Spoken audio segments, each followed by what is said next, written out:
നമസ്കാരം, സമഗ്രയിലേക്ക് സ്വാഗതം. പാതിവില തട്ടിപ്പിനിരയായ സ്ത്രീകളുടെ കൂട്ടായ്മയുടെ നേതൃത്വത്തിൽ കണ്ണൂർ സിറ്റി പോലീസ് കമ്മീഷണർ ഓഫീസിലേക്ക് മാർച്ച് നടത്തി. ടി പ്രേമജ ഉദ്ഘാടനം നിർവഹിച്ചു.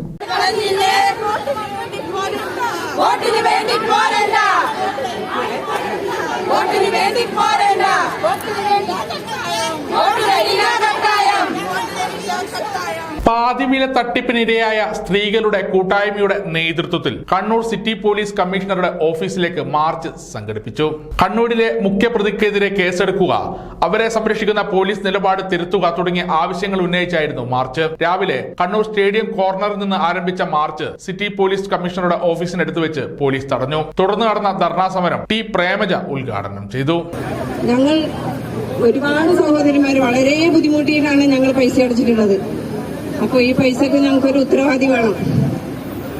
നമ്മളെല്ലാവരും അന്നന്ന് പണിയെടുത്ത് ജീവിക്കുന്നതാണ്. നമ്മൾ കടം മേടിച്ചിട്ടും അപ്പുറത്തെ വീട്ടിലെ സ്വർണം പണയം വെച്ചിട്ടൊക്കെയാണ് ഞാനൊക്കെ പൈസ അടച്ചിട്ടുള്ളത്. അപ്പോൾ ഈ പൈസ നഷ്ടപ്പെടുക എന്ന് പറഞ്ഞാൽ നമുക്ക് ഒരിക്കലും അംഗീകരിക്കാൻ പറ്റാത്ത കാര്യമാണ്. ഭക്ഷണമില്ല, ഉറക്കില്ല, വെള്ളമില്ല. ജ്ഞാനകൃഷ്ണനെ അറസ്റ്റ് ചെയ്തു എന്ന് അറിഞ്ഞത് മുതൽ ഞങ്ങൾ ഭയങ്കര വിഷമത്തിലാണ്. ഞങ്ങളുടെ നാട്ടിലെ കോർഡിനേറ്ററും പ്രൊമോട്ടർമാരും ഒക്കെയാണ് നമുക്ക് ഈ അക്കൗണ്ട് നമ്പറൊക്കെ തന്നത്. അവര് പറഞ്ഞു തന്ന അക്കൗണ്ട് നമ്പറിലേക്കാണ് നമ്മൾ പൈസ അടിച്ചിട്ടുള്ളത്. നമ്മളെ പൈസ വീണ് പോയതല്ല, ഞങ്ങളെ പൈസ ഒരാളെ അക്കൗണ്ടിലേക്ക് നിക്ഷേപിച്ചതാണ്. ആ പൈസ ഞങ്ങൾ തിരിച്ചെടുത്തേ പറ്റൂ, ഞങ്ങൾക്ക് തിരിച്ചു കിട്ടിയേ പറ്റൂ.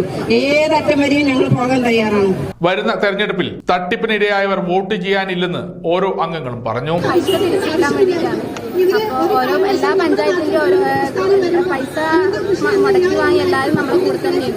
അപ്പോൾ നമ്മുടെ ആവശ്യം എന്താണെന്ന് വെച്ചാൽ, ഇനി നമ്മുടെ വോട്ട് ചെയ്യുന്നുണ്ടെങ്കിൽ തന്നെ നമുക്ക് ആരാണോ മുൻകൈ, ഏത് പാർട്ടിക്കാരാണോ മുൻകൈ എടുത്ത് നമ്മൾ പൈസ തിരികെ വാങ്ങി തരുന്നത് അവർക്ക് മാത്രമേ വോട്ട് ചെയ്യുന്നത് നമ്മുടെ ആവശ്യം. സമഗ്ര ന്യൂസ്, കണ്ണൂർ.